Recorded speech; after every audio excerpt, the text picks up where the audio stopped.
وَقُلْ جَاءَ الْحَقُّ وَزَهَقَ الْبَاطِلُ إِنَّ الْبَاطِلَ كَانَ زَهُوقًا۔ وسیلے کے معنی یہ کہ وہ چیزیں جو بندے کو اللہ تبارک و تعالیٰ سے قریب کر دے، اور اللہ اس آیت میں کہہ رہا ہے کہ اللہ سے قربت کے ذرائع اختیار کرو۔ اب سوال یہ ہے کہ اللہ سے قریب ہونے کے ذریعے کیا ہے؟ تو میں پھر سے اشارہ صرف کروں، میرا مقصود اس کی تفصیل میں جانا قطعی نہیں ہے فی الحال، کہ جو لوگ یہ کہتے ہیں کہ ہمارے بزرگان دین، اولیاء صالحین، یا قبروں میں جو مدفون بڑے بڑے لوگ ہیں، یہ اللہ رب العالمین کے پاس ہمارا وسیلہ بنیں گے، سفارشی بنیں گے، تو یہ غیر شرعی مشرکانہ عقیدہ ہے۔ قوم نوح میں شرک شروع ہوا، کفار مکہ میں شرک تھا، مشرک تھے، ان کا شرک یہی تھا کہ وہ اپنے اور اللہ کے درمیان اپنے بنائے ہوئے معبودوں کو واسطہ اور وسیلہ مانتے تھے۔ بالکل صاف اور واضح تعلیم، مَا نَعْبُدُهُمْ إِلَّا لِيُقَرِّبُونَا إِلَى اللَّهِ زُلْفَىٰ۔ قرآن نے ان کا جملہ نقل کیا کہ ہم ان بتوں کی پرستش عبادت کیوں کرتے ہیں؟ محض اس لیے کرتے ہیں کہ یہ ہمیں اللہ سے قریب کر دیں۔ سوچئے کہ مشرکین مکہ بھی اصل میں کس کی قربت چاہ رہے ہیں، کس کے نزدیک ہونا چاہ رہے ہیں؟ اللہ کے، مطلب اصل مقصود اللہ ہے ان کے یہاں، لیکن طریقہ کیا اختیار کیا؟ اپنے اور اللہ کے درمیان واسطہ وسیلہ سمجھ کر ان بتوں کی پرستش کی، ان کے سامنے عاجزی اختیار کی، عبادت کے وہ کام جو صرف اور صرف اللہ کے لیے ہونا چاہیے، دعا جو صرف اللہ سے مانگنی چاہیے، مدد طلب کرنا، فریاد طلب کرنا، یہ صرف اور صرف اللہ کا خاصہ ہے، اس کا حق ہے، وہ ان کو بھی دے دیا۔ اس بنیاد پر اللہ کے نبی صلی اللہ علیہ وسلم، قرآن اور حدیث نے ان کو کفار کہا، ہم بھی کہتے ہیں مشرکین کہا۔ اللہ کے نبی صلی اللہ علیہ وسلم نے ان سے جنگیں کی، ان سے نبی کا اور ان کا جھگڑا کیا تھا؟ اللہ کے رسول صلی اللہ علیہ وسلم کو وہ بہترین انسان مانتے تھے، صادق و امین کہتے تھے، جھگڑا کیا تھا؟ یہی عقیدے کا تھا، اور عقیدے میں کیا تھا؟ وسیلے والا۔ آج ہمارے یہاں بہت سارے لوگ یہ شرک کر رہے ہیں، بزرگوں کو وسیلہ لگا کے کفار مکہ والا شرک کر رہے ہیں، اور یہ کہتے ہیں کہ ہم ان کو اللہ تھوڑی مانتے ہیں۔ تو معلوم کیجئے کہ کفار مکہ بھی لات و منات کو، حضرت عیسیٰ علیہ السلام کو، فرشتوں کو اللہ نہیں کہتے تھے، بلکہ یہ کہتے تھے کہ ان کی عبادت کر کے ہم اللہ کے قریب ہونا چاہتے ہیں۔ بنیادی سبق ہے، موٹا اور بہت اہم۔ سارے دین کی عمارت اسی توحید پر کھڑی ہوتی ہے، لہذا اس کے سمجھنے میں کسی مومن مرد اور عورت کو کوتاہی نہیں کرنا چاہیے۔ ہمیشہ اس سبق کو، توحید اور شرک والی بات کو ہمیشہ تازہ رکھنا چاہیے۔ اہل علم سے مباحثہ یا مذاکرہ کر کے اس مسئلے کو سب سے زیادہ سمجھنا چاہیے۔ قبر میں پہلا سوال یہی ہوگا، من ربک ما دینک، عقیدے کا 3 سوال۔ لہذا یہ ہمارے دین کی بنیاد ہے۔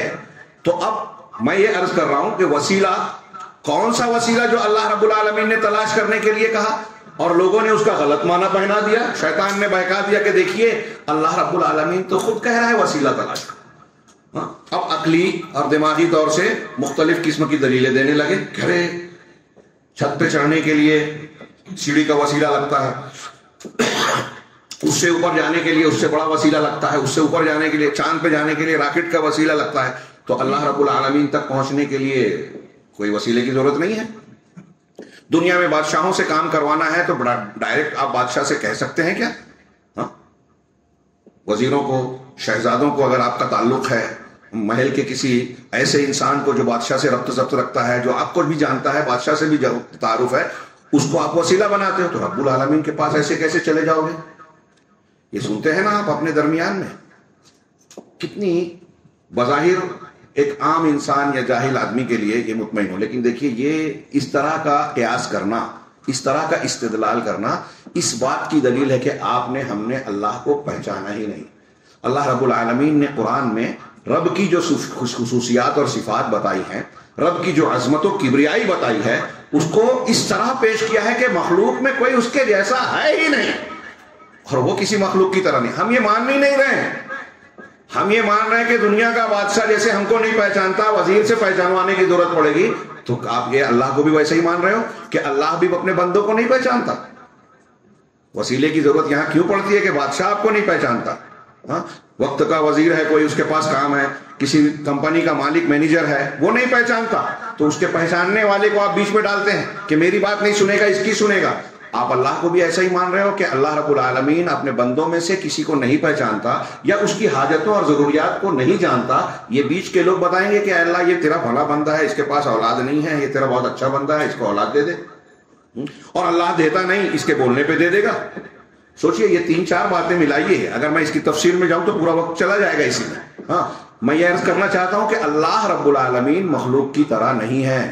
ہاں، اللہ رب العالمین لا تضربوا للہ الامثال، اللہ کے لیے مثالیں نہ گڑو، نہ بیان کرو، وہ مخلوق کی طرح ہے ہی نہیں۔ دنیا کا بادشاہ ہمیں نہیں پہچانتا، لیکن رب العالمین تو وہ ذات ہے جو کائنات کے ایک ذرہ بھی اس کے احاطہ علم سے، اس کی واقفیت سے باہر ہے ہی نہیں، ہر چیز کو جانتا ہے اور اچھی طرح جانتا ہے۔ کائنات کی کوئی ہستی، کسی کی ضرورت اس سے کوئی چھپی ہوئی نہیں ہے۔ یہ بات جو میں کہہ رہا ہوں یہ قرآن میں موجود ہے۔ وَيَعْبُدُونَ مِن دُونِ اللَّهِ مَا لَا يَضُرُّهُمْ وَلَا يَنفَعُهُمْ وَيَقُولُونَ هَؤُلَاءِ شُفَعَاؤُنَا عِندَ اللَّهِ، وہ اللہ کو چھوڑ کر ان کی پوجا پرستش کرتے ہیں جو نہ نفع پہنچا سکتے ہیں نہ نقصان، اور کہتے یہ ہیں کہ یہ اللہ کے پاس ہمارے سفارشی ہیں۔ اللہ نے ان کا رد کرتے ہوئے آگے کہا قُلْ أَتُنَبِّئُونَ اللَّهَ بِمَا لَا يَعْلَمُ فِي السَّمَاوَاتِ وَلَا فِي الْأَرْضِ، آپ ان سے کہیے کہ کیا تم اللہ کو وہ بات بیان کرتے ہو، اللہ کو وہ بات بیان کرتے ہو جو آسمانوں اور زمین میں اللہ کو معلوم ہی نہیں ہے؟ دنیا میں وسیلہ لگانے والی بات، اور یہ فٹ کر لیجئے اللہ کے اس جواب میں کتنی بلاغت کے ساتھ ہے، اس میں 2-3 باتیں اس میں آ جاتی ہیں کہ آپ اللہ کو یہ بتا رہے ہو کہ یہ ہمارے سفارشی ہوں گے، اللہ کو نہیں پتا ہے کہ یہ سفارشی آپ بتا رہے ہو۔ اللہ کو نہیں پتا ہے کہ آپ ضرورت مند ہو، حاجت مند ہو، آپ ایسے ہو، آپ فلاں ہو، یہ بتائیں گے؟ بزرگان دین بتائیں گے؟ جو اللہ کو نہیں پتا یہ خبر دیں گے؟ آپ نے اللہ رب العالمین کی شان میں گستاخی کی، اللہ کو پہچانا ہی نہیں، اللہ کی قدر کو جانا ہی نہیں، اس کی عظمت اور علم کو جانا ہی نہیں، وہ ہر چیز کو گھیرے ہوئے ہے۔ پھر اللہ کہتا ہے ادعونی استجب لکم وَإِذَا سَأَلَكَ عِبَادِي عَنِّي فَإِنِّي قَرِيبٌ، یہ ہمارے موضوع سے متعلق ہے کہ بندہ جب میرے بارے میں پوچھے تو بتا دو کہ میں قریب ہوں۔ کیا مطلب؟ علم سے، قدرت سے، سننے سے قریب ہوں۔ اللہ اپنی ذات کے ساتھ عرش پر ہے، یہ عقیدہ ہمیشہ یاد رکھیے۔ ہمارے ہندوستان پاکستان میں رافضیت تصوف کے اثرات سے بہت سے لوگ یہ سمجھتے ہیں، کہتے ہیں، مانتے ہیں کہ اللہ اپنی ذات کے ساتھ ہر جگہ ہے، ہر چیز میں ہے۔ یہ وحدت الوجودی عقیدہ بہت بڑا کفر اور بہت بڑا شرک ہے۔ ذات کے ساتھ اللہ عرش پر مستوی ہے، قائم ہے، علم اور احاطے کے ساتھ ہر جگہ ہے، اور اپنے خاص بندوں کے ساتھ اس کی خاص مدد ہوتی ہے۔ جیسے اللہ نے کہا ان اللہ مع الصابرین، اللہ صبر کرنے والوں کے ساتھ ہے، تو صبر کرنے والوں کے ساتھ اس کی خصوصی مدد ہے، نگرانی ہے، حفاظت ہے، رحمت ہے، اور سارے علم چاہے وہ صبر کرنے والا نہ بھی ہو وہ اللہ کے علم سے، احاطے سے، قدرت سے باہر نہیں ہے۔ تو اللہ تبارک و تعالیٰ نے خود کہا کہ میں قریب ہوں۔ وَإِذَا سَأَلَكَ عِبَادِي عَنِّي فَإِنِّي قَرِيبٌ أُجِيبُ دَعْوَةَ الدَّاعِ إِذَا دَعَانِ، جب پکارنے والا پکارتا ہے تو میں اس کی پکار کا جواب دیتا ہوں، یعنی دعا کو قبول کرتا ہوں۔ سوچئے تھوڑی دیر کے لیے، کیا اللہ نے اس فرمان میں یا کسی فرمان میں یہ کہا ہے کہ اللہ صرف نیک بندوں کی دعا سنے گا، جنہوں نے گناہ کر لیا ان کی دعا نہیں سنے گا، عام لوگوں کی نہیں سنے گا، صرف خاص لوگوں کی سنے گا، انبیاء کی، اولیاء کی سنے گا؟ کیا ایسا کہا ہے؟ پھر آپ یہ کیوں سمجھتے ہو، کہتے ہو کہ ہم تو گنہگار ہیں، اللہ ہماری کیوں سنے گا؟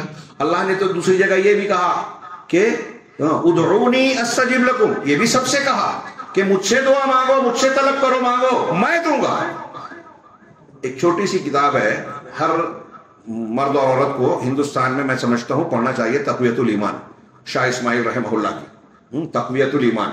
اس میں انہوں نے اس تناظر میں بیان کیا کہ ذرا غور کیجیے، اگر وقت کا کوئی بادشاہ ہو، حاکم ہو، ہمارے ملک کا کسی ملک کا حاکم ہو، وہ آپ کو بلائے، اپنی رعایا میں سے کسی عام آدمی کو بلائے، میں ان کی بات کو اپنے الفاظ میں بیان کر رہا ہوں، اور کہے کہ تجھ کو مجھ سے کیا چاہیے مانگ، میری سلطنت میں، میری حکومت میں تجھے کوئی اگر ضرورت ہے، کوئی مطالبہ ہے میری طرف سے میرے لیے، تو تو مجھ سے طلب کر لے، میں تجھ کو وہ عطا کر دوں گا، دے دوں گا۔ بادشاہ ڈائریکٹ کہے کسی عام آدمی سے، اپنی رعایا کے، اب اس کا وہ مخاطب شخص، رعایا میں سے وہ عام آدمی، یہ کہے کہ ارے بادشاہ سلامت، آپ کی تو اتنی اونچی شان ہے، آپ بادشاہ سلامت ہیں، آپ ایسے ہیں، آپ ویسے ہیں، اور میں ایک معمولی سے سادہ آدمی ہوں، عام آدمی ہوں، میں کیسے تجھ سے مانگ سکتا ہوں؟ مجھے جو ضرورت ہے، تجھ سے جو لینا ہے، میں تجھ سے نہیں بولوں گا، بلکہ تیرے فلاں وزیر سے بولوں گا، وہ مجھے جانتا ہے، یا تیرے شہزادے سے، تیرے بیٹے سے بولوں گا، وہ مجھے پہچانتا ہے، فلاں سے کہوں گا، وہ میری حاجت تمہارے سامنے پیش کر دے گا، آپ کے سامنے رکھ دے گا۔ سوچئے، شاہ صاحب نے پوچھا، شاہ ولی اللہ نے، شاہ اسماعیل نے کہ بتائیے کہ بادشاہ اس کے اس جواب پر خوش ہوگا یا ناراض ہوگا؟ وہ خود کہہ رہا ہے کہ تجھ کو کیا چاہیے مانگ، میں دیتا ہوں. وہ کہے نہیں وہ تجھ سے نہیں مانگ سکتا. کہ اس کی عزت ہوئی یا بے عزتی ہوئی؟ اس کو دے گا یا سزا دے گا؟ ظاہر سی بات ہے کہ اس کا یہ جواب نامعقول ہوگا. اب قرآن میں جس پر ہمارا ایمان ہے کہ یہ ہمارے رب کا کلام ہے، اللہ رب العالمین آپ سے، مجھ سے، دنیا کے تمام بندوں سے کہہ رہا ہے کہ مجھ سے مانگو میں دوں گا. آپ کہہ رہے ہو کہ میں اللہ تجھ سے کیسے مانگوں، میں تو پناہ کا وسیلہ لگاؤں گا. تو بادشاہوں کے بادشاہ سے آپ یہی جواب دے رہے ہو جو دنیا کے بادشاہ سے جواب دینے کو آپ خود سے غور کرو گے تو گستاخی نظر آئے گی. اور اگر اللہ رب العالمین کسی کو، فرض کیجئے کسی کو اولاد نہیں دینا چاہتا، اس کو ایسے بھی دیکھیے، کسی کو ایک چیز نہیں دینا چاہتا، اولاد نہیں دینا چاہتا. اب آپ کسی بابا کو، پیر کو، فرشتوں کو، انبیاء کو، صالحین کو بیچ میں لگاؤ گے اور وہ جا کے کہیں بھی، اگر کہیں گے نہیں کہیں گے، سنتے ہیں نہیں سنتے ہیں، ابھی ایک دوسری بحث، اگر وہ جا کے کہیں بھی کہ اللہ اس کو اولاد دے دے، اور اللہ کی مشیت، اللہ کا فیصلہ ہے کہ اسے اولاد نہیں دینا ہے، تو کیا کسی کے کہنے پر اللہ اپنا فیصلہ چینج کر لے گا، تبدیل کر لے گا؟ بتائیے جی. کوئی شک شبہ ہو رہا ہے؟ اتنی دیر لگ رہی ہے جواب دینے میں؟ جی نہیں دے گا. کیوں؟ اللہ رب العالمین فعال لما یرید ہے. قرآن کی کئی آیتوں میں ہے کہ اللہ کے فیصلے کو کوئی کائنات کی کوئی ہستی، کوئی طاقت رد کر ہی نہیں سکتی. بلکہ یہاں تک قرآن کی آیت اور بخاری کی حدیث کو ملائیں، سورہ فاتحہ حتی اذا فزع عن قلوبہم، سورہ سبا کی ایک آیت ہے، اس کے مفہوم کو میں صرف تھوڑا سا اشارہ کروں کہ اللہ تبارک و تعالیٰ جب کسی فیصلے کو بیان کرنے کا فرشتوں میں ارادہ کرتا ہے، صرف ارادہ کرتا ہے، تو آسمان لرزنے لگتا ہے. آسمان، ساتوں آسمان لرزتے ہیں، فرشتے اپنے خوف دہشت سے اپنے پروں کو نیچے مارتے ہیں اور بالآخر فرشتے بے ہوش ہو جاتے ہیں. سب سے پہلے حضرت جبرائیل علیہ السلام کو ہوش آتا ہے. اللہ رب العالمین جو ارادہ فرماتا ہے اس کو ان کو بیان کرتا ہے، پھر ان کے بعد دوسرے فرشتے جیسے جیسے ہوش میں آتے ہیں وہ حضرت جبرائیل سے اور فرشتے ایک دوسرے سے سوال کرتے ہیں کہ رب نے کیا کہا، ماذا قال ربکم. تو جو جواب بیان کیا جاتا ہے اس کے جواب میں سارے فرشتے کہتے ہیں قالوا الحق وهو العلی الکبیر. اللہ نے جو فیصلے کیا وہ حق ہے اور وہ علی ہے، بلند ہے، کبیر ہے، بڑا ہے. فرشتے اللہ کے فیصلے کے ارادے پر بے ہوش ہو جاتے ہیں. کیا فرشتے یہ بول سکتے نہیں اللہ تعالیٰ تیرا یہ فیصلہ چینج کر دے، یہ ٹھیک نہیں ہے، یا ایسا نہیں ہونا چاہیے، ایسا ہونا چاہیے؟ اللہ کا کوئی مشورہ دے گا؟ اس کا ایک مطلب یہ بھی ہوا، میں کوئی فیصلہ کروں، آپ مجھ سے کہیں کہ جناب یہ بات جو ہے آپ کی ٹھیک نہیں ہے، اس کا مطلب یہ کہ میری بات جو ٹھیک نہیں آپ کہہ رہے ہیں اس کی وجہ یہ ہے کہ اس پہلو پر میری نگاہ نہیں گئی جو آپ نے سمجھا. اور ایسا ہو بھی سکتا ہے، سب سے ہو سکتا ہے، دنیا کا کوئی بھی انسان ہو. نبی کریم صلی اللہ علیہ وسلم کو صحابہ کرام نے کئی مقامات پر مشورے دیے. تو مشورہ کیوں دیا جاتا ہے؟ کیوں کیا جاتا ہے؟ اس لیے کہ ایک انسان کا علم ہر چیز کو گھیرے ہوئے نہیں ہے، اس لیے مشورے کی ضرورت ہے. کیا اللہ رب العالمین کا علم بھی گھیرے ہوئے نہیں ہے سب چیزوں کو، کہ ایک چیز اللہ کو نہیں معلوم ہے، کوئی مشورہ دے گا کہ نہیں ایسا کرنا چاہیے؟ تو یہ پہلو بھی ہے کہ اللہ رب العالمین کی شان ایسی نہیں ہے، ایک بات. دوسرے یہ کہ اللہ فعال لما یرید ہے، قرآن نے کہا وہ جو چاہتا ہے کرنے والا ہے. تو رب جو چاہتا ہے کرنے والا ہے، رب کا جو فیصلہ ہوگا سارے فرشتے، سارے انبیاء مل کر بھی یہ نہیں کہہ سکتے کہ اللہ اپنا فیصلہ بدل دے. اگر اللہ تعالیٰ لوگوں کے دباؤ پر فیصلے بدلنے لگے تو اللہ کہاں رہے گا؟ اللہ رب العالمین غالب کہاں رہے گا؟ العزیز کیسے رہے گا؟ العظیم کیسے رہے گا؟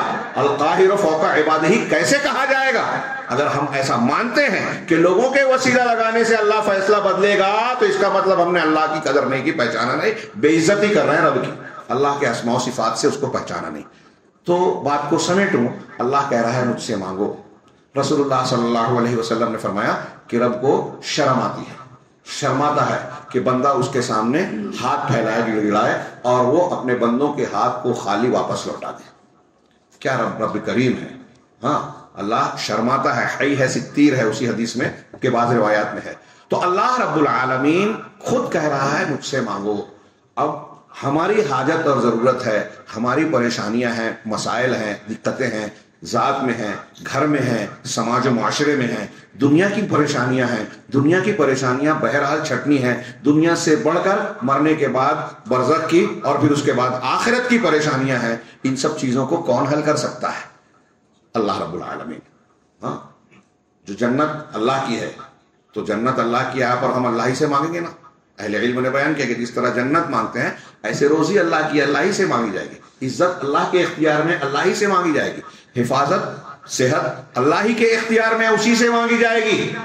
لیکن آج ہمارے ہاں بہت سارے وہ لوگ جو مسلمان کہلاتے ہیں, اپنے آپ کو کہتے ہیں, قرآن حدیث کو جاننے ماننے کا دعویٰ کرتے ہیں, ہم دیکھ رہے ہیں کہ وہ دوسروں سے مانگ رہے ہیں, دوسروں کے در پر جبہسائی کر رہے ہیں. اور آج جو مسائل ہمارے پیش آ رہے ہیں اس میں شریعت کی تعلیمات کی روشنی میں اپنا جائزہ لے کر اپنے مسائل کو حل کرنے کی بجائے غلط طریقوں سے جو ان کے اختیار کیے ہوئے بدعتی رسوم رواج اصول ضابطے ہیں اس کی روشنی میں وہ اپنے مسائل کو حل کرنا چاہتے ہیں.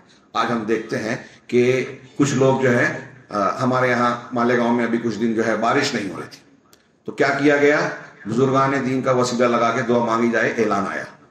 کیا کیا گیا کہ مجلسوں میں بیٹھ کر آیت کریمہ کا ورد کیا جائے, لا الہ الا انت سبحانک انی کنت من الظالمین.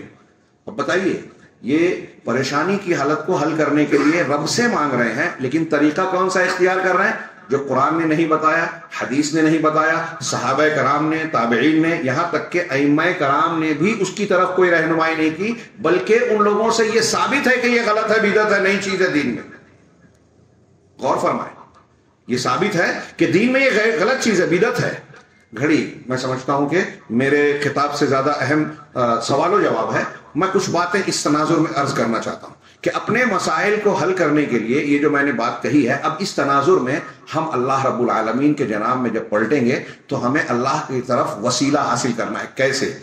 اے ایمان والو, اللہ کا تقوی اختیار کرو اور اس کی طرف وسیلہ چاہو, اختیار کرو. تو یہ وسیلہ کا مطلب کیا ہے؟ میں نے تھوڑا سا اشارہ کیا جو غلط معنی لیتے ہیں. وسیلے کا معنی صحابہ کرام کے زمانے سے لے کر آج تک جتنے معتبر مفسرین ہیں ان کی تفسیر دیکھیں گے تو حاصل اس کا یہ نکلے گا, یعنی شریعت میں جن چیزوں کا حکم دیا گیا ہے ان کو کر کے, جن سے منع کیا گیا ہے ان سے بچ کے, یعنی نیک اعمال کے ذریعے سے, عبادات کے ذریعے سے جو شرعی طور سے تقوی پرہیزگاری کی چیزیں ہیں ان کو اختیار کر کے اللہ کا تقرب چاہو. بعض اہل علم نے پھر اس کی وضاحت کی ہے کہ اگر ہم اللہ کی طرف وسیلہ تلاش کرنا چاہتے ہیں تو اس کی کیا کیا شکلیں ہوگی. ان میں سے چند شکلیں میرے ہاتھ میں کاغذ ہے, میں بہت ہی اختصار کے ساتھ کچھ نکات بیان کر دوں.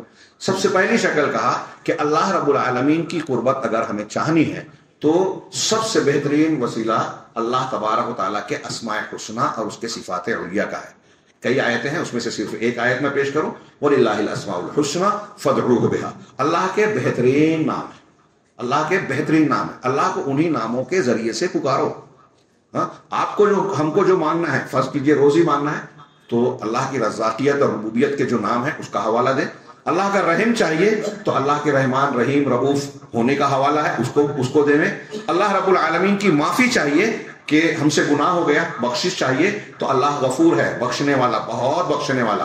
اللہ رب العالمین تواب ہے, غفار ہے, قابل التوب ہے, غافر الذنب ہے. یہ چیزیں بیان کی جائے کہ تو توبہ کو قبول کرنے والا ہے, توبہ کو پسند کرتا ہے, بہت بخشنے والا ہے, میرے گناہ بہت ہیں لیکن تیری مغفرت میرے گناہوں سے کہیں وسیع ہے, پروردگار مجھے بخش دے. یہ اس کے اسماء و صفات کا وسیلہ لگا کے دعا مانگنے کی تعلیم ہے. میں نے ایک آیت پیش کی اور آپ دیکھیے کہ قرآن میں جتنی دعائیں ہیں, انبیاء کی جتنی دعائیں ہیں, نبی کریم صلی اللہ علیہ وسلم کی جتنی دعائیں ہیں, آپ میں کثرت سے پائیں گے کہ ربی, ربنا, اللہم, یہ کم سے کم ملے گا. اور کئی دعائیں تو ایسی ہیں کہ اس میں اللہ رب العالمین کے اسماء و صفات بھرپور انداز میں, اور جملہ دعا کا ایک دو. سونے کے وقت ہے اللہم رب السماوات السبع ورب الارض ورب العرش العظیم ربنا ورب كل شيء فالق الحب والنوى منزل التوراة والانجیل والفرقان اعوذ بک من شر كل شيء انت آخذ بناصیته. کیسا وسیلہ ہے, ترجمہ کرو, تفصیل میں جاؤ تو وقت زیادہ لگے گا. اللہم انت الاول فلیس قبلک شیء, دیکھیے اس کا نام, اے اللہ تو اول ہے, تجھ سے پہلے کوئی نہیں. وانت الاخر فلیس بعدک شیء, تو آخر ہے, تیرے بعد کوئی نہیں. یہ آخر پہ اللہ کا نام. وانت الظاہر فلیس فوقک شیء, تو ظاہر ہے, تیرے اوپر کوئی نہیں. وانت الباطن فلیس دونک شیء, تو باطن ہے, نزدیک ہے, تجھ سے زیادہ نزدیک علم سے, پرے تجھ سے زیادہ پرے کوئی نہیں ہے. اقض عنی الدین واغننی من الفقر, میرے قرض کو ادا کر دے اور مجھے فقر و فاقہ سے جو ہے آزاد کر دے, بے نیاز کر دے. اللہ کے ناموں کا ذکر صبح و شام کے اذکار میں, اللہم عالم الغیب والشہادہ فاطر السماوات والارض رب کل شیء. یہ دیکھیے میں نے ایک صرف بہت شاندار موضوع ہے. اس میں میں آپ لوگوں سے یہ گزارش کروں گا، دین کا علم اور شوق رکھنے والے، اللہ کے اسماء و صفات کے معنی اور مطلب اور اس کے گہرائیوں کو جو اہل علم نے بیان کیا، جو جائز دائرہ ہے، اس میں سمجھنے کی کوشش کیجیے. بہت مزہ آئے گا، ایمان بڑھے گا. اور جیسے جیسے آپ اللہ کو پہچانیں گے آپ کی توحید مضبوط ہوگی، بندگی مضبوط ہوگی. جب جانیں گے اللہ اتنے احسان و کرم والا ہے تو آپ کے اندر شکر ہوگی، اللہ کی محبت پیدا ہوگی. اور جب اللہ کی محبت پیدا ہوگی تو یہ محبت قربانی کا جذبہ پیدا کرے گی. انبیاء کرام کیسے بیٹے کی گردن پہ چھری چلا رہے ہیں اللہ کے حکم کے مطابق، ہم بھی اپنی خواہشات کو قربان کرنے کا جذبہ پائیں گے جب ہم اللہ کو پہچانیں گے، اللہ سے محبت کریں گے. اللہ کا کو پہچانیں گے تو اللہ کا ڈر پیدا ہوگا، اللہ کا ڈر پیدا ہوگا تو گناہوں سے بچیں گے کہ اللہ ناراض ہو جائے گا، وہ پکڑ لے گا، وہ بہت سخت ہے، اس کا عذاب بہت شدید ہے. ان عذاب ربک لشدید، ان بطش ربک لشدید. تو یہ اللہ رب العالمین کو جیسے جیسے ہم پہچانتے جائیں گے ہمارے اندر مختلف خوبیاں آتی جائے گی. ہم اللہ کو رزاق، غنی اور جواد اور یہ مانیں گے تو اسی کے سامنے جھکیں گے، کسی اور کے سامنے نہیں جھکیں گے. اب باوقار اور خودداری کی زندگی گزارنے کا جذبہ ہمارے اندر آئے گا، غیرت آئے گی. گناہ ہو گیا تو توبہ کی توفیق ملے گی اللہ کے ڈر کی وجہ سے. خیر، میں یہ عرض کر رہا تھا کہ سب سے پہلا وسیلہ ہے اللہ کے اسماء حسنہ کے ذریعے سے اللہ سے مانگنا. لیکن یہاں بھی ایک اشارہ یہ کر دوں کہ بہت سارے لوگ بھٹک گئے.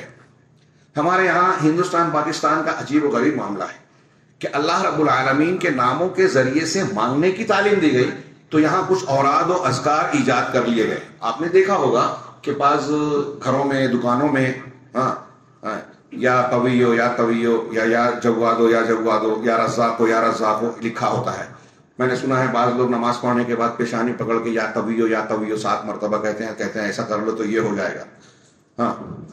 یہ اللہ رب العالمین کے ذکر کا یہ طریقہ، یا قویو یا کریمو، بس اتنا ہی، یا ربو یا فلانو یا رؤوفو یا رحیمو، اتنا ذکر کرنا یہ ثابت نہیں ہے.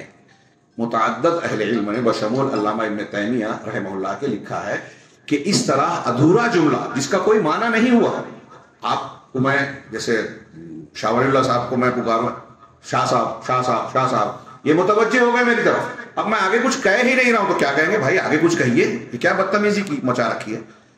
تو آپ اللہ کو پکار رہے ہو یا قویو یا قویو یا قویو یا ربو یا ربو یا قیومو یا قیومو یا قیومو، تو پھر آپ آگے کچھ کہیں گے کہ نہیں؟ کوئی معنی ہوا کیا اس کا؟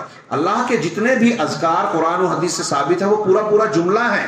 جیسے آپ نے کہا الحمدللہ، تمام تعریف اللہ کے لیے، یہ پورا ایک جملہ ہے. سبحان اللہ، میں اللہ کی پاکی بیان کرتا ہوں کہ اللہ میں کوئی نقص، عیب، خامی ہے ہی نہیں، یہ پورا جملہ ہے. اللہ اکبر، اللہ سب سے بڑا ہے، یہ پورا جملہ ہے. لیکن یا قویو یا رحمانو یا حیو یہ پورا جملہ نہیں ہے. اور اس طرح سے اللہ تبارک و تعالیٰ کے ناموں کو مختلف اس کی انگوٹیاں بنتی ہیں، نقش لگا کر دیواروں میں، مکانوں میں کہیں لٹکایا جاتا ہے، کہیں اس کا ذکر کیا جاتا ہے، پیشانی پکڑ کر، ہاتھ پکڑ کر، کسی فلاں بیماری میں یہ نام پڑھا جائے، فلاں میں یہ نام پڑھا جائے، اس سے برکت ہوگی. ایک انتہائی غریب آدمی لوگوں کو نام کے حساب سے رنگ والے پتھر کی انگوٹھی بیچتا ہے، اس پہ اللہ کے نام یا حروف مقطعات لکھ کر دیتا ہے کہ ایسا کرو گے تو تم کو اللہ بہت دولت دے دے گا، اور وہ خود محروم ہے بیچارہ. یہ ایک سامنے کی چیز ہوتی ہے لیکن آدمی غور نہیں کرتا.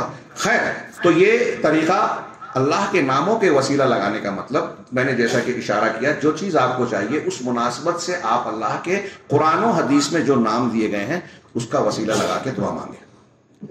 قرآن و حدیث میں جو نام ہیں، جو صفات ہیں، اللہ کے اسماء اور صفات توقیفی ہیں، اپنے دماغ سے آپ نہیں بول سکتے. ہمارے ہاں یہ ایک پورا مستقل باب ہے. اس سلسلے میں میں شاہ صاحب سے کہوں گا، مسجد کے امام صاحب سے، اور آپ حضرات سے، چاہے چھوٹے ہوں بڑے ہوں، مرد ہو خواتین ہوں، اہل علم سے کہیے کہ ہم کو توحید کا، عقیدے کا درس دو، اور اس میں اللہ کے اسماء و صفات کے بارے میں خوب اچھی طرح پڑھیے، علماء سے پڑھیے، معتبر علماء سے.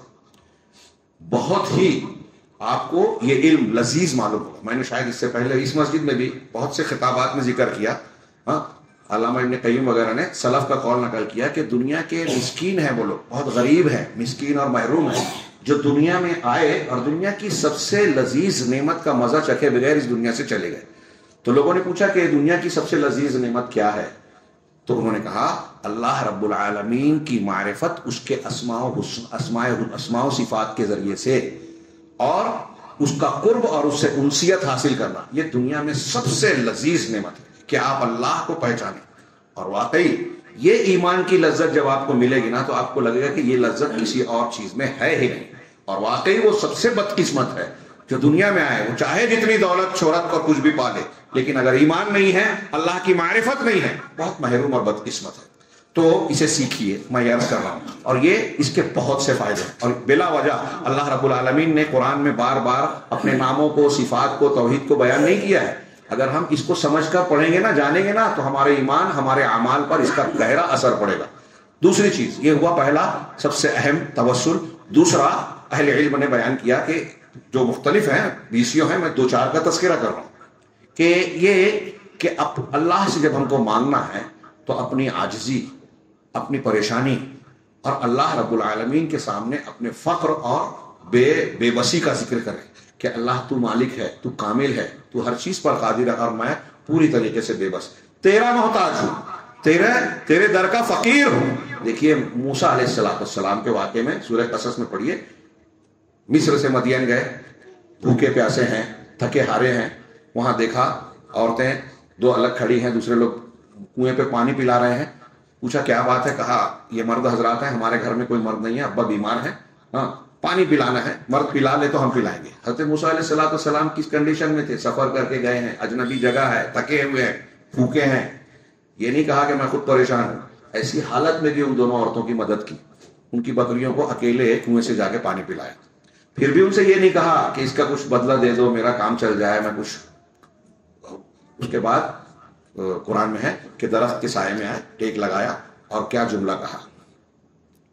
میں کہتا ہوں اس ایک جملے کو کون کہہ رہا ہے؟ سیدنا موسیٰ علیہ السلام. قرآن میں منقول ہے. موسیٰ علیہ السلام ایک جلیل القدر پیغمبر ہیں.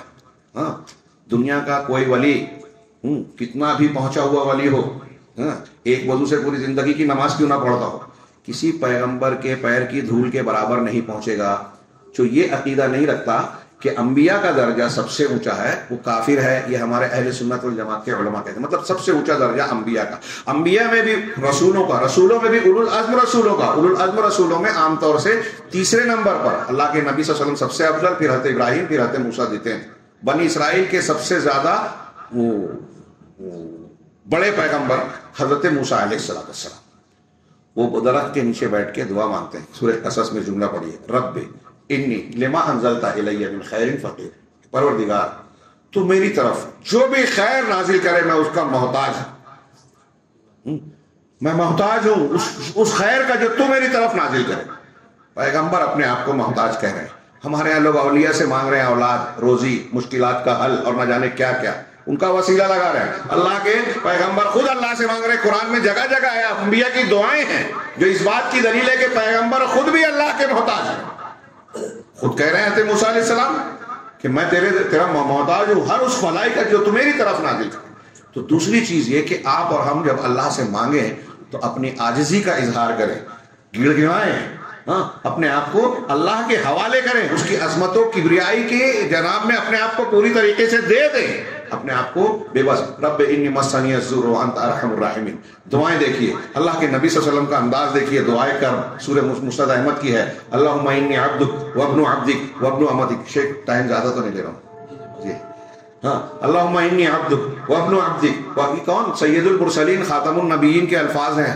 کیا شاندار دعا ہے، ہر مسلمان کو یاد کرنی چاہیے. کوئی مصیبت پریشانی ہو، رسول اللہ صلی اللہ علیہ وسلم فرمائے کہ اگر کوئی کرب اور تکلیف میں مبتلا مسلمان یہ کلمات، یہ دعا کی کہے گا تو اللہ اس کے کرب کو دور کر دے گا. کیا ہے شروع میں؟ اللہم انی عبدک، اے اللہ میں تیرا بندہ ہوں، وابن عبدک، تیرے بندے کا بیٹا ہوں، وابن امتک، تیری بندی کا بیٹا ہوں، ناصیتی بیدک، میری پیشانی تیرے ہاتھوں میں، ماضٍ فی حکمک، میرے سلسلے میں تیرا ہی فیصلہ نافذ ہوتا ہے، واقع ہوتا ہے. عدل فی قضاؤک، تیرا جو بھی فیصلہ ہے میرے سلسلے میں وہ عدل و انصاف پر مبنی ہے، اللہ ظلم نہیں کرتا. آگے جملہ ہے، اسألک بکل اسم هو لک سمیت بہ نفسک، اے اللہ میں تیرے ہر اس نام کے ذریعے سے مانتا ہوں جو تیرا نام ہے، تو نے اپنی ذات کا نام رکھا ہے. دیکھیے اسماء و صفات کا وسیلہ. اور بندگی، میں تیرا بندہ، تیرے بندے کا بیٹا، تیری بندی کا بیٹا، تیرے سامنے میری پوری پیشانی، سب کچھ تیرے ہاتھ میں ہے، میں کچھ نہیں رکھتا. اور پھر ناموں کا، تیرے ناموں کے وسیلے سے جو تو نے اپنے بندوں میں سے کسی کو سکھایا یا اپنی کسی کتاب میں نازل کیا یا کسی کو بتایا یا اپنے پاس او استأثرت به فی علم الغیب عندک یا تو نے اپنے پاس کسی غیب کے علم میں چھپا رکھا ہے. ہاں ان تجعل القرآن ربیع قلبی کہ قرآن کو میرے دل کا کی بہار بنا دے, میرے سینے کا نور اور روشنی بنا دے, ہاں اور میرے ہم و غم کو دور کرنے کا ذریعہ بنا دے. مطلب قرآن سے غم دور ہوتے ہیں, یہ ہم مانتے نہیں ہیں.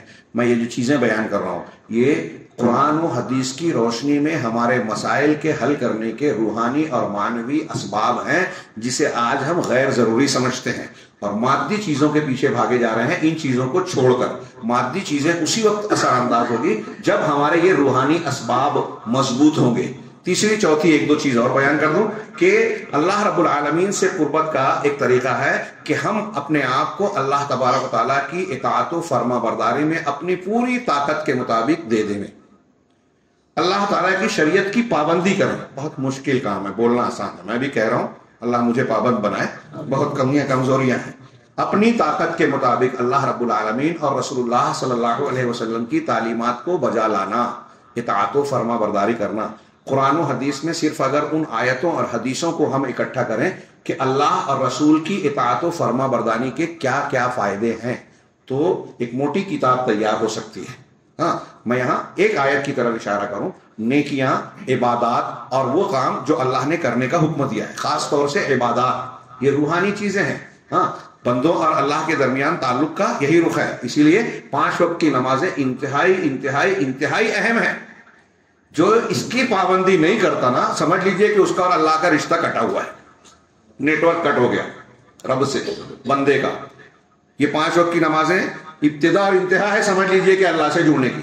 اللہ نے فرمایا 2 مقامات پر یا ایھا الذین آمنوا کہہ کے استعینوا بالصبر والصلاۃ, ایمان والو صبر اور صلاۃ ان 2 چیزوں کے ذریعے سے مدد طلب کرو. صبر, اللہ رب العالمین کے فیصلوں پر صبر کئی طریقے کا ہوتا ہے. نیکیوں پر صبر, آپ کو ایک اچھا کام ہے جیسے نماز پڑھنے کے لیے فجر کے لیے دل نہیں ہو رہا ہے بستر چھوڑنے کا, لیکن آپ نے جبر کیا اور گئے نماز کے لیے, یہ نیکی پر صبر ہوا. اللہ کے راستے میں خرچ کرنے کی بات آئی, موقع آیا, دل نہیں ہو رہا ہے, کہہ رہے میری ضرورت ہو سکتی ہے لیکن نہیں, یہ حکم ہے, خرچ کرنے کا مقام ہے, حاجت مند لوگ ہیں تو ہم ان پر خرچ کریں, یہ نیکی پر صبر ہوا. برائی پر صبر, ایک گناہ کا موقع آپ کو مل رہا ہے, آپ کے ہاتھ میں موبائل ہے, تنہائی ہے, آپ ایسی چیز دیکھ سکتے ہیں جس کو دیکھنے کا آپ کا دل ہو رہا ہے لیکن وہ گندی ہے, وہ بری ہے, شریعت کے خلاف ہے. آپ نے اپنے آپ کو روکا کہ نہیں, اللہ ناراض ہوگا, وہ دیکھ رہا ہے, اس سے کوئی چیز چھپی ہوئی نہیں ہے. ہاں مجھے چوری کا موقع ملا ہے, ضرورت ہے, چوری کر سکتا ہوں لیکن اللہ نے منع کیا ہے, حرام ہے, نہیں کروں گا. زنا کا موقع ملا ہے, نہیں کروں گا اس لیے کہ اللہ ناراض ہوتا ہے, اس کو برا کہا ہے. تو اپنے آپ کو برائی سے اس طرح روک لینا, یہ برائی پر صبر کرنا ہوا.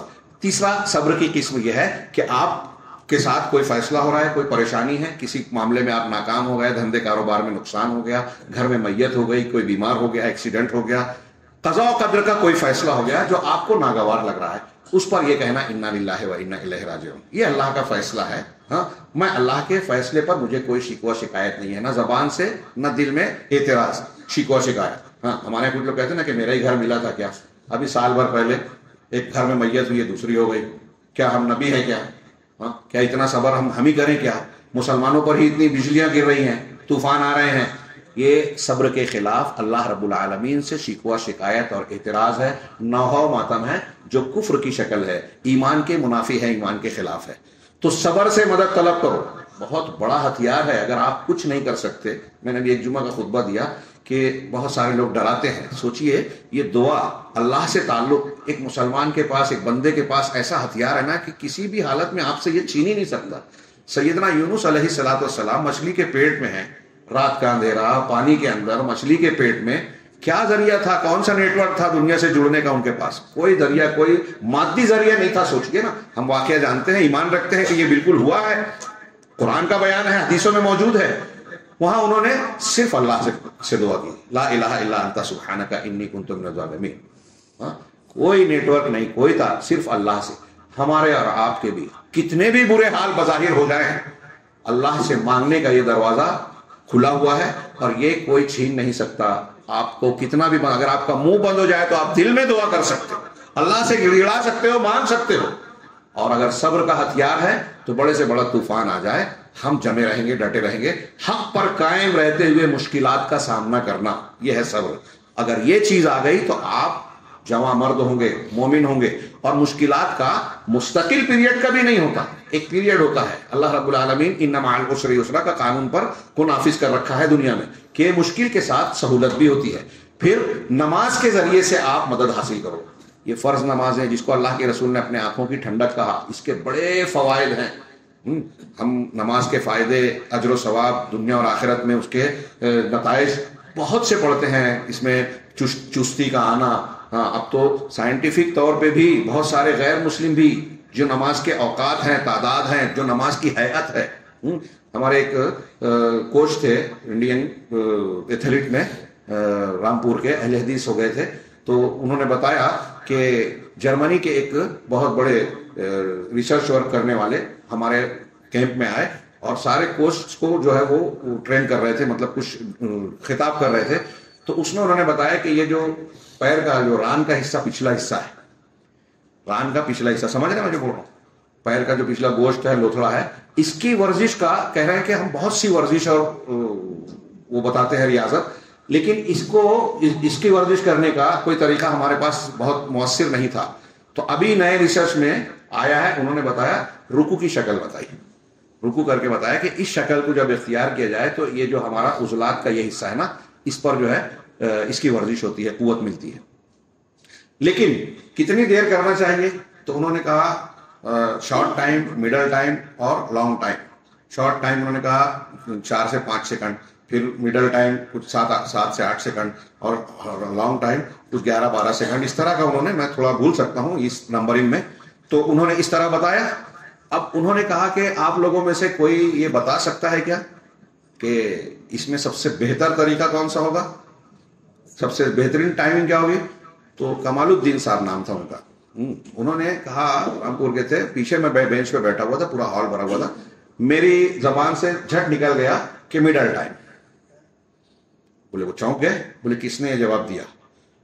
تو انہوں نے بتایا کہ آپ ہمارے ڈائس پہ آئیے، اسٹیج پر آئیے۔ یہ پہنچے، کہا آپ نے یہ کیوں کہا مڈل ٹائم؟ کہا بس ایسے ہی کہہ دیا۔ کہا یہ تو نہیں ہو سکتا، 3 آپشن تھے، آپ نے ایک ہی کہا، تو کوئی نہ کوئی وجہ ہوگی نا، بلا وجہ آپ نے یہ نہیں کہا ہوگا، تو کیا ریزن ہے کہ آپ نے یہ جواب دیا؟ تو کافی رد و قضا کے بعد انہوں نے کہا کہ میں مسلمان ہوں اور ہم لوگ نماز پڑھتے ہیں، جو شکل آپ نے بتائی ہماری نماز میں وہ شکل آتی ہے، حیات ہوتی ہے، اور اس میں ہم کو پڑھنے کی باتیں کہی گئی ہے، تو ہم اس میں جو تسبیح اور دعا پڑھتے ہیں اس میں کئی تعداد بتائی گئی ہے، 3، 5، 7، 11۔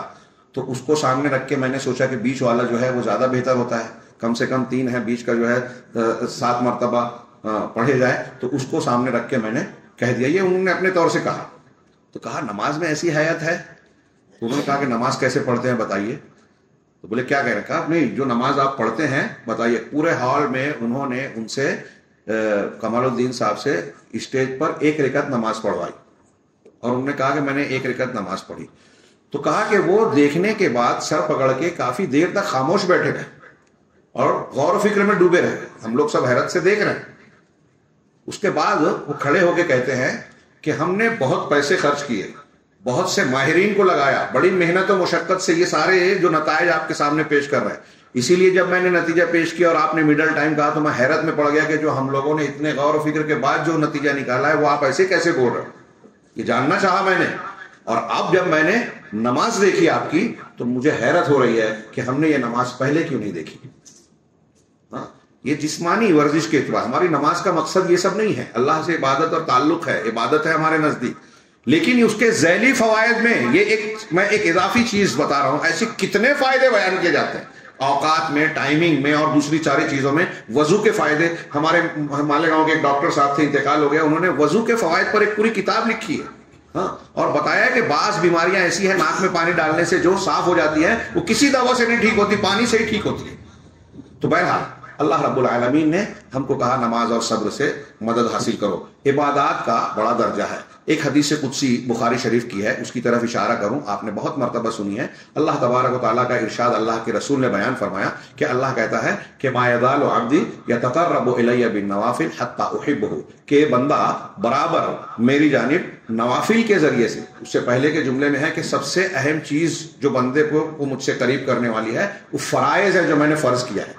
فرائض کے بعد اگر بندہ نوافل کی پابندی کرتا رہتا ہے تو مجھ سے اتنا قریب ہوتا جاتا ہے یہاں تک کہ میں اس سے محبت کرنے لگتا ہوں، اور جب میں اس سے محبت کرنے لگتا ہوں تو اس کی آنکھ بن جاتا ہوں جس سے وہ دیکھتا ہے، اس کے کان بن جاتا ہوں جس سے سنتا ہے، اس کا پیر بن جاتا ہوں جس سے وہ چلتا ہے۔ اس کا یہ مطلب نہیں کہ اللہ اس کے اندر آ جاتا ہے، جیسا کہ صوفیہ اس حدیث کی تشریح کرنے کی غلط کوشش کرتے ہیں۔ ہاں، علامہ ابن تیمیہ نے اس کا رد کرتے ہوئے کہا کہ یہ جو معنی بیان کرتے ہیں کہ اللہ اس کے اندر آ جاتا ہے غلط ہے، کیونکہ آخری جملہ حدیث میں ہے کہ جب مجھ سے وہ مانگتا ہے تو میں دیتا ہوں، ہاں مجھ سے کوئی سوال کرتا ہے تو میں پورا کرتا ہوں۔ اس کا مطلب مانگنے والا الگ ہے، دینے والا الگ ہے۔ اگر اللہ اس کے اندر آ گیا تو پھر الگ نہیں رہتا نا۔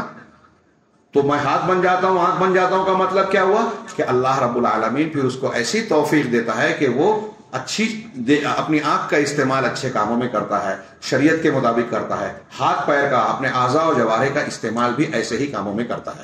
یہ تیسری دو تین چیزیں ہوئی، اور ایک چیز یہ کہ آپ اللہ کے طرف وسیلہ اور قربت چاہتے ہیں تو بندوں کے ساتھ احسان کریں۔ ایک پورا عنوان ہے یہ جو میں بیان کر رہا ہوں، ہاں، کہ ہم قرآن حدیث کی بہت سی نصوص میں یہ مضمون پائیں گے کہ آپ جیسا بندوں کے ساتھ سلوک کریں گے اللہ آپ کے ساتھ ویسا سلوک کرے گا۔ واللہ فی عون العبد ما کان العبد فی عون اخیہ، صحیح مسلم کی حدیث کا ایک ٹکڑا ہے کہ اللہ بندے کی مدد کرتا رہتا ہے جب تک بندہ اپنے بھائی کی مدد کرتا رہتا ہے۔ آپ اپنے بھائی کا عیب چھپاؤ، اللہ آپ کا عیب چھپائے گا۔ آپ اپنے بھائی کے ساتھ اچھا سلوک کرو، اللہ رب العالمین آپ اللہ کے راستے میں خرچ کر کے غربا اور مساکین کی مدد کریں گے، اللہ آپ کی روزی میں برکت دے گا۔ ہاں، یہ جو میں باتیں کہہ رہا ہوں قرآن حدیث کی بہت سی دلیلیں اس پر دلالت کرتی ہیں۔ اسی سے جوڑ دے میں کہ بیوہ، یتیم، سماج کے وہ لوگ جو محتاج اور کمزور ہیں ان کی حاجت روائی کرنا، اشک سوئی کرنا، ان کے ضرورتوں کو پورا کرنے کی کوشش کرنا۔ اب یہاں آدمی سوچتا ہے، ہم اور آپ سوچتے ہیں کہ جس کے پاس مال ہے وہی مدد کر سکتا ہے۔ ایسا ضروری نہیں ہے، ایسا ضروری نہیں ہے۔ آپ چل پھر کر، حوصلہ دے کر، ہاں اخلاقی تعاون پیش کر کے بھی کسی کی مدد کر سکتے ہیں، اور ایسا کرنے میں کتنا اجر و ثواب ہے، کتنی دلیلیں ہیں۔ اللہ رب العالمین، اللہ کے رسول کی ایک حدیث کی طرف اشارہ کروں صحیح مسلم وغیرہ میں کہ بیوہ اور یتیموں کے لیے دوڑ دھوپ کرنے والا شخص ایسا ہے اللہ کے نزدیک جیسے مسلسل نماز پڑھنے والا۔ ہم میں اور آپ میں کوئی شخص ایسا ہے جو بغیر کوئی گیپ کیے ہوئے مسلسل نماز پڑھ پائے؟ ہاں، لیکن اگر آپ بیوہ یتیم کے لیے دوڑ دھوپ کر رہے ہیں، ان کے مسائل کو حل کرنے کی کوشش کر رہے ہیں، ان کا تعلیمی انتظام کر رہے ہیں، ان کی ضروریات کو پوری کر رہے ہیں، ہاں یہ بہت سی چیزیں آ گئی، ہاں تو اتنا زبردست اس کا جو ہے اجر و ثواب ہے کہ مسلسل نماز پڑھنا، مسلسل روزے رکھنا، پورا زمانہ روزہ رکھنا، ہاں، اور یہ ایسی اور بھی بہت سی فضیلتیں بیان کی گئی ہیں۔ ہاں، ایک روایت میں یہ ہے کہ حاجت مند کی حاجت کے لیے چلنے والا شخص ایسے ہے، بعض طرق اس کے ضعیف ہیں، بعض مقبول ہیں، کہ وہ ایسے ہے جیسے اللہ کے رسول نے فرمایا کہ ایک لمحہ اگر کوئی چلتا ہے کسی ضرورت مند کی ضرورت پورا کرنے کے لیے تو جیسے میری مسجد نبوی میں 2 مہینے کا، بعض روایتوں میں 1 مہینے کا اعتکاف کر رہا ہے۔ غریبوں، مسکینوں، یتیموں کی حاجت پوری کرنا، ہاں اسی طریقے سے فرض نفل نمازوں، صدقہ و خیرات اور امر بالمعروف نہی المنکر سے بڑا اجر و ثواب۔ اللہ کے رسول اللہ کی ایک حدیث میں ہے کہ 2 مسلمانوں میں اگر جھگڑا ہے یا فساد ہے تو لوگوں میں اصلاح کر دینا، یہ ان نماز اور نفل عبادات سے زیادہ فضیلت والی چیز ہے، اللہ کو پسندیدہ ہے، پسند ہے۔ اسی طریقے سے اللہ تبارک و تعالیٰ کے یہاں جو قربت اور توسل اختیار کیا جائے، سب سے اہم جو ہے گناہوں سے توبہ۔ اللہ کے نبی صلی اللہ علیہ وسلم کا یہ طریقہ کار رہا کہ اگر کوئی حاجت ہے آپ کو استغفار کیجیے۔ قرآن نے کہا استغفروا ربکم انہ کان غفارا یرسل السماء علیکم، بارش کی ضرورت ہے نا، اللہ سے مغفرت طلب کرو، اولاد چاہیے اللہ سے مغفرت، قرآن کہہ رہا ہے یرسل السماء علیکم مدرارا ویمددکم باموال وبنین ویجعل لکم جنات ویجعل لکم انہارا، اللہ سے مغفرت طلب کرو، وہ تم پر خوب بارش برسائے گا، تمہارے مال اور اولاد سے تمہاری مدد کرے گا، تم کو جنت اور باغات دے گا، نہریں جاری کرے گا۔ کیسے؟ گناہوں سے مغفرت، توبہ کرو، سچی توبہ۔ اب ان سب چیزوں میں جو باتیں ہو رہی ہیں ہم یہ پہلو بیان نہیں کر سکے اور موقع نہیں ہے کہ توبہ کی بھی شرائط ہیں، اصول ضابطے ہیں، دعا کے قبول ہونے کی بھی کچھ شرائط ہیں۔ اگر ہم حرام کھا رہے ہیں مثال کے طور پہ تو دعا قبول نہیں ہوگی، حرام کا لین دین کر رہے ہیں، غذا کھا رہے ہیں، سودی لین دین، دھوکہ دہی، چوری، کسی کا حق مار لینا، دعا قبول نہیں ہوگی. رشتہ کاٹ رہے ہیں کسی کا, دعا قبول نہیں ہوگی. ہاں, اور اس طرح کے ہمارے سامنے کوئی برائی ہو رہی ہے سماج اور معاشرے میں, ہمارا بیٹا جو ہے وہ نماز پڑھنے نہیں جا رہا ہے, ہم ٹوک بول نہیں رہے ہیں, گناہ کر رہا ہے, ہم اصلاح نہیں کر رہے ہیں, تو حدیثوں میں یہ ہے کہ اگر آپ کے سامنے برائی ہو رہی ہے اور آپ روکتے نہیں ہیں تو آپ کی دعا قبول نہیں ہوگی. تو ایک چیز یہ ہے کہ اللہ تبارک و تعالیٰ کی جناب میں سچی توبہ کے ذریعے سے تقرب حاصل کیا جائے, وسیلہ حاصل کیا جائے. اگر ہمارے لیے یہاں ایک جملہ جو میں نے کہا کہ مسلمان پریشان ہے, حیران ہے, بہت سارے مسائل میں گرفتار ہے, سب سے بڑا مسئلہ ہمارے لیے ہمارے گناہ ہیں.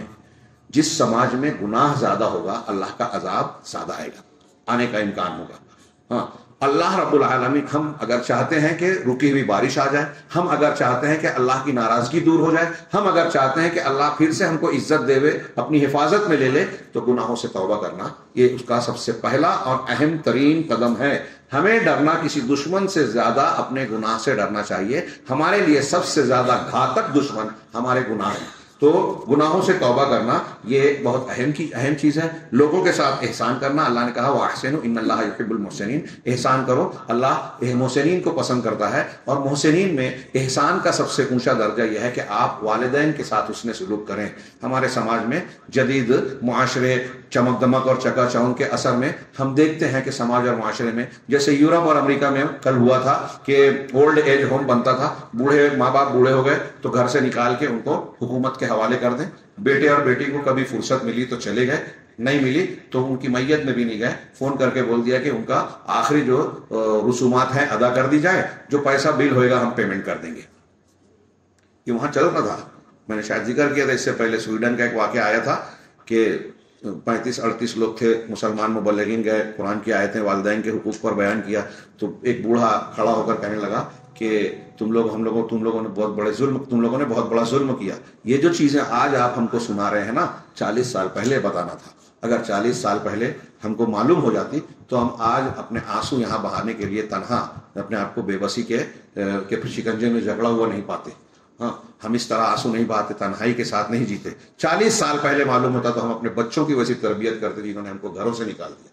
آج ہمارے سماج اور معاشرے میں بھی کہیں گھروں سے نکالا جا رہا ہے, کہیں بدسلوکی کیا جا رہا ہے, کہیں ان کو بوجھ سمجھا جاتا ہے, جبکہ ماں باپ جنت کے دروازے ہیں, ہمارے اجر و ثواب کا بہت بڑا ذریعہ ہیں. بعض لوگوں کے لیے تو وہ حج اور عمرے کے ثواب روز پانے کا ذریعہ ہو سکتے ہیں اگر ہم اسے سمجھ سکیں. اسی طریقے سے اور بھی جو شریعت کے احکامات ہیں, اللہ کے ساتھ حسن ظن رکھنا, ہاں, اور سچے دل سے اللہ کی طرف متوجہ ہونا, دین اور شریعت کے احکامات کو بجا لانا, یہ وہ وسائل اور طریقے ہیں جو اللہ رب العالمین سے ہم کو قریب کرنے والے ہیں. اللہ نے کہا کہ اے ایمان والو تقوی اختیار کرو اور اللہ کی طرف وسیلہ اختیار کرو, قربت اختیار کرو. میں یہ جو آیت مسلمانوں کے موجودہ حالات کے تناظر میں بیان کر رہا ہوں کہ ہمارے جو عام مسائل ہیں, اس کو, دین کو ہمارے کچھ لوگ سمجھتے ہیں کہ یہ صرف ہمارے گھروں کے لیے, مسجد اور عبادت گاہ کے لیے نہیں, یہ ہمارے بازار کی زندگی ہو, ہاں, ہمارے کاروبار کی زندگی ہو, معاشرے کے تعلقات ہوں, نوکری والا معاملہ ہو, سیاسی امور ہمارے اوپر جو پریشانیوں کے حالے تنگ کر رہے ہیں, یہ کوئی بھی مسئلہ ہو, ان سب میں ہمارے مسئلے کے حل کے لیے ہے کہ ہم اللہ رب العالمین کی طرف وسیلہ تلاش کریں. وجاہدوا فی سبیلہ, اور اللہ کے راستے میں پوری کوشش کریں, اپنی قوت کو لگا دیں, ہاں, لعلکم تفلحون, تاکہ تم فلاح پا جاؤ. دنیا میں بھی کامیابی ملے گی اللہ رب العالمین کی راہ میں کوشش کرنے سے, ہاں, اللہ کا قربت اختیار کرنے سے, تقوی سے. اور اگر یہ نسخہ نہیں ہے تو ہماری کیسی بھی سیاسی پارٹی بن جائے, کتنی اونچی ڈگری بن جائے, کتنی پراپرٹی بن جائے, کتنی طاقت بن جائے, کچھ بھی ہو جائے, ہم کو جو ہے کوئی نہیں بچا سکتا. اللہ رب العالمین سے دعا ہے کہ دنیا اور آخرت میں فلاح پانے کے نسخوں پر عمل کرنے کی ہمیں اور آپ کو توفیق عطا فرمائے. اور ہر جگہ جو مسلمانوں پر مختلف قسم کی پریشانیاں, مصیبتیں, فتنے چھائے جا رہے ہیں, رب العالمین ان تمام سے ہم کو محفوظ رکھے, ہماری نسلوں کو محفوظ رکھے, اور دنیا اور آخرت میں ہر قسم کے عذاب سے بچائے رکھے. وآخر دعوانا ان الحمدللہ رب العالمین وصلی اللہ علیہ وسلم.